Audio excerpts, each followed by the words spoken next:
Sejam muito bem-vindos ao Pod Todas, um podcast especial para as mulheres. Isso mesmo, aqui as mulheres têm voz. Hoje vamos falar um pouco sobre o feminismo decolonial. O que é decolonialidade? A decolonialidade é um termo que surgiu da necessidade de ir além da ideia de que colonização foi um evento acabado, pois se entende que este foi um processo que teve e que tem continuidade, mesmo tendo adquirido outras formas. É um termo que potencializa a luta contínua contra as colonialidades impostas aos grupos marginalizados. Dessa forma, deve-se correr o entendimento deste termo como um meio de denúncia e de luta. O colonialismo ele consiste em um movimento de dominação que permanece vivo nas relações sociais e culturais e está presente em três bases principais. O do saber, que está associado à produção de conhecimentos tanto científicos como sociais. A colonialidade do ser, que trata sobre as experiências vividas dentro do próprio colonialismo e como isso interferiu na autopercepção e autoconhecimento, e a do poder, que trata-se das práticas e do legado do colonialismo como um todo. A atitude decolonial é o grito de espanto que ocorre individualmente, ou seja, é a atitude do próprio sujeito frente ao horror da colonialidade em busca de mudanças contra as colonialidades do saber, do ser e do poder. Agora eu vou falar um pouquinho sobre o feminismo. Ao longo da história ocidental, sempre houve mulheres que se rebelaram contra sua condição, que lutaram por liberdade e muitas vezes pagaram com suas próprias vidas. Em vista disso, a trajetória da mulher é marcada pelo direito de serem vistas, ouvidas e participativas em meio à sociedade que infelizmente a exclui e limita. Sabemos que historicamente as mulheres foram mantidas de lado ou mesmo ignoradas. Fato que era considerado ideal, uma vez que os costumes e tradições de submissão eram socialmente permeados. Se caso esses padrões não fossem cumpridos, era passível até mesmo de condenações sociais. Nesse contexto citado em minha fala anterior, surgiu um grupo de mulheres que buscavam por mudanças, em especial por melhores condições de vida, oportunidades de trabalho, garantia e acesso aos direitos civis básicos, maior visibilidade, respeito e aceitação para o sexo feminino. Quando essas mulheres juntaram suas forças e romperam com uma sociedade conduzida e organizada por homens, elas ganharam voz e reconhecimento, rompendo assim com o silêncio que a elas foi imposto, de forma agora definitiva. De forma resumida, o feminismo é um movimento que busca por direitos e oportunidades que sejam ofertadas e garantidos para todas as mulheres, exatamente o conceito utilizado em 2015 por Costa. Para ele, o feminismo deve ser uma palavra utilizada no plural, feminismos, pois representa ideologias e características de diversas mulheres, com significativas especificidades como cor, etnia, classes econômica e social que as distinguem, mas que as unem no objetivo de buscar direitos que sejam acessíveis a todas as mulheres de maneira igualitária e duradoura. O feminismo decolonial surge na primeira década do século XXI, como um desdobramento dos estudos do grupo Modernidade e Colonialidade, dos feminismos latino-americanos e feminismos pós-coloniais. Essa abordagem propõe a análise e a denúncia das opressões sentidas principalmente por mulheres racializadas da América Latina, apesar de uma crítica aos efeitos da colonialidade e do capitalismo sobre suas vidas. Vale destacar que as mulheres racializadas são compreendidas nesse verbete como mulheres não brancas, pretas e indígenas, cujas vivências são ignoradas pelo feminismo hegemônico. Existe um esforço teórico de identificar os problemas de segurança que as mulheres latino-americanas e caribenhas racializadas enfrentam, e embora sejam diversos, eles coincidem por conta das estruturas de opressão que os produzem. A América Latina e Caribe figuram como um lugar mais letal para as mulheres fora de uma zona de guerra, o que Rita Segato caracteriza como um femigenocídio em curso. O índice de feminicídios e de violências no geral podem ser explicadas pela pobreza e falta de oportunidades que levam as mulheres a se envolverem em atividades econômicas informais, ilegais e mal remuneradas, como é o caso do tráfico de drogas e a prostituição. O cenário bélico, informal e difuso que Segato caracteriza como as novas guerras, em que atores estatais, paraestatais e criminosos criam um ambiente de insegurança, também contribui para o aumento exacerbado de violações das mulheres. Os corpos feminizados e racializados são os principais alvos e sua violação sistemática é tida como uma estratégia deliberada de guerra. Segundo a noção de corpo-território, os corpos das mulheres não constituem apenas um lugar físico demarcado, mas um espaço de disputa de poder que carrega uma grande carga simbólica e cultural.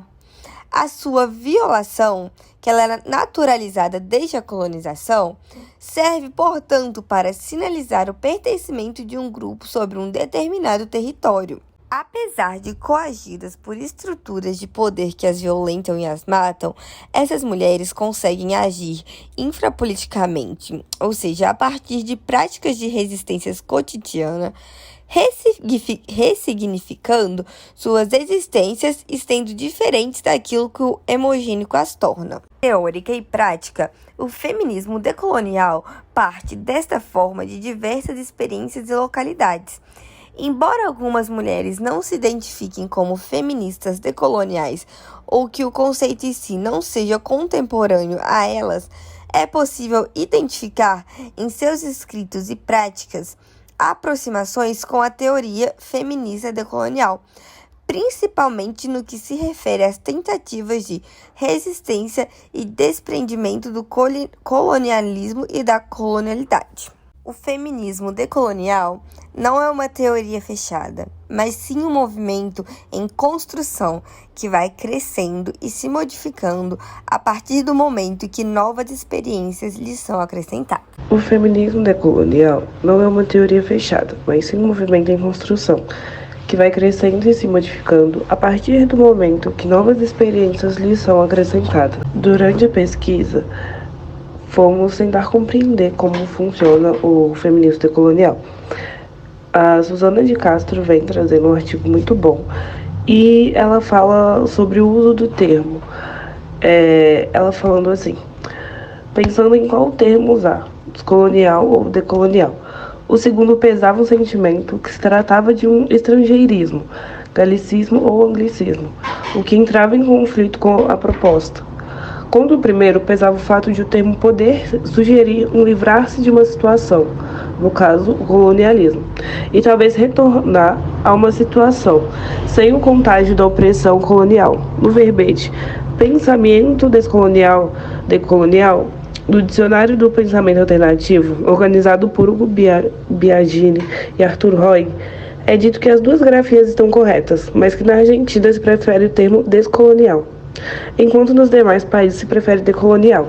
Após tudo que a gente estudou e tudo mais, e em concordância com a Susana, o uso de decolonial foi escolhido por entender que não é possível simplesmente desfazer-nos das marcas do colonialismo, mas sim, segundo Catherine Walsh, assinalar e provocar um posicionamento, uma postura e atitude contínua de transgredir, intervir, insurgir e incidir. O decolonial denota, então, um caminho de luta contínua no qual podemos identificar, visibilizar e incentivar lugares de exterioridade e construções alternativas. Trata-se não mais de reagir, mas de agir e construir alternativas mais inclusivas e positivas sobre os saberes e as práticas do continente latino-americano. No início do século XX, nos Estados Unidos, surgiu a terapia ocupacional. A Primeira Grande Guerra originou um contingente excepcional de pessoas com severas limitações para viver e realizar suas atividades cotidianas. Ficou a cargo de mulheres a tarefa de cuidar desse contingente populacional, majoritariamente masculino, recuperar sua capacidade e prepará-lo para o retorno ao trabalho.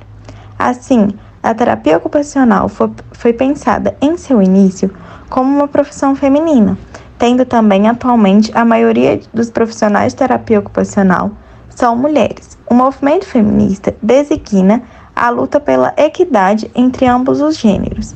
O mesmo relacionado à terapia ocupacional no século XX buscava problematizar os contornos tradicionalmente impostos à profissão e reativar a dimensão étnico-político que marcou fortemente sua emergência, questionando as desigualdades de gênero que a atravessavam ao longo desses poucos mais de 100 anos de existência. Em contrapartida, o tratamento moral evidencia a forte liame entre terapia ocupacional e disciplina. Para William Tuck, o trabalho teria um poder de constrangimento maior que todas as formas de coerção. E no tratamento de doentes mentais, um trabalho regular seria a mais eficaz entre todas as formas de induzir o paciente a conter a si mesmo.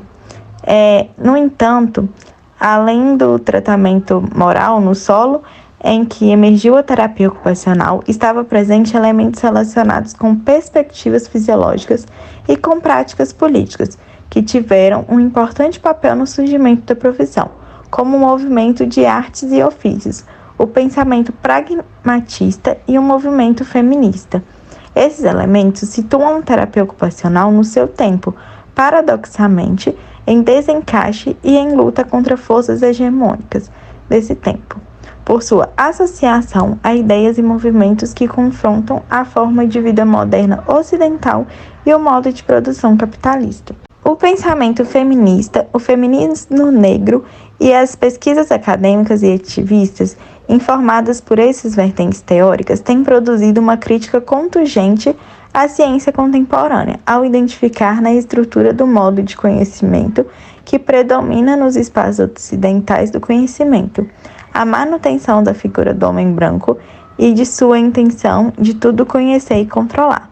As críticas feministas salientam que a versão ocidental do mundo e sua ciência, como vem se desenvolvendo desde o período iluminista, estão fortemente marcadas por condições políticas, econômicas e sociais de ordem patriarcal, o que exclui por muito tempo as mulheres do fazer científico e das atividades intelectuais. Essa crítica levanta questões epistemológicas e éticas, além de problematizar as experiências das mulheres em ambientes acadêmicos e científicos, nos quais, com frequência, sentem-se desqualificadas em seus próprios campos de especialização e se colocam em conflitos em relação a formas de interação e as práticas que aí operam. Dizem que o Sul é uma metáfora do sofrimento humano causado pelo capitalismo, pelo colonialismo e pelo patriarcado, e da resistência a essas formas de opressão, sendo um mundo onde os efeitos colaterais da modernidade se expressam com mais força, onde o sacrifício, a exploração e o fetiche operam neutralizados sobre justificativas de um destino inevitável e glorioso. Sendo assim, as terapias ocupacionais do Sul vêm com uma postura crítica ante a história, tendo como vista o sistema capitalista colonial sendo a raiz do sofrimento, nas regulações das ocupações e atividades, na autonomia e também na participação social. Contudo, a terapia ocupacional do Sul vem com a exigência de legitimar o plural e reconhecer a diversidade de epistemes, principalmente daqueles apagados pelo discurso de ausência. Um passo importante para se dar nesse contexto dentro da terapia ocupacional é a superação do campo da saúde como um único campo de conhecimento e prática. Isso abrange enxergar as ocupações e atividades humanas a partir de outras categorias, como justiça, dignidade, reconhecimento, opressão, luta e estética. A terapia ocupacional nessa questão vem como uma desobediência epistêmica, criando rotas. A partir disso, se tem uma terapia ocupacional a fim de promover a democracia pautada nos direitos humanos, produzindo novas formas de vida, reconhecendo a pluralidade através das práticas e assumindo que neutralidade é impossível em uma profissão que trabalha diretamente com a atividade humana. A intervenção escolhida foi o grupo de mulheres realizado numa unidade básica de saúde na cidade de São Paulo. O grupo deu início em maio de 2014 com uma proposta de organizar um grupo de saúde mental que atendesse somente mulheres, a fim de criar estratégias de enfrentamento às demandas das mulheres da região. As mulheres deste território apresentam diversas situações de sofrimento relacionadas às questões de gênero, violência contra a mulher, vulnerabilidade social, a vida na periferia metropolitana e entre outras. A organização do grupo de mulheres é através de encontros quinzenais com 2 horas de duração. Esses encontros quinzenais são mais facilmente inseridos nas atividades cotidianas de trabalho remunerado, trabalho doméstico e cuidar de filhos de cada participante do grupo. Desta forma, pode-se optar por um encontro mais longo, com 2 horas para possibilitar o cuidado das questões que se apresentam e ainda das chegadas constantes de novos integrantes. Destaca-se a importância de iniciar o encontro com a apresentação dos sujeitos que compõem a roda, da proposta do grupo e sua condição de grupo aberto, convidando as participantes antigas a se manifestarem e também com a recepção das novas integrantes, deixando claro que as questões abordadas nos encontros devem se manter em sigilo fora do grupo. Após essa primeira atividade de apresentação, é o momento de acontecer as outras atividades do encontro, que podem ser escolhidas de 2 maneiras. A primeira, propostas pela coordenação direcionada ao cuidado de determinadas situações, e a segunda, proposta pelas próprias participantes, de acordo com repertórios que possuem experiência prévias deste ou outros encontros. Qualquer que seja a proposta ou a maneira de propô-la, que se dê em ato ou previamente, é sempre necessário garantir a negociação coletiva.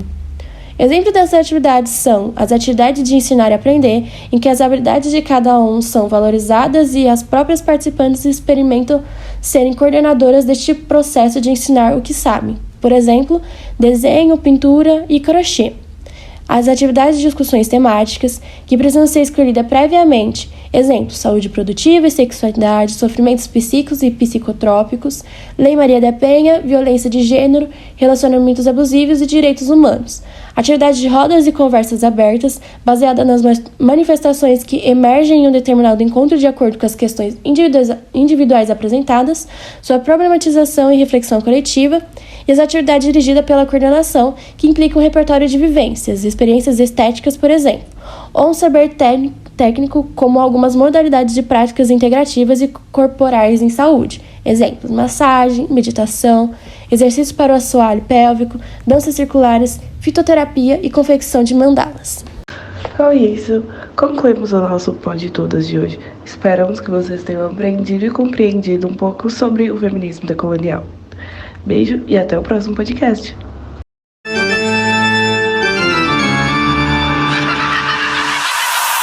Yeah.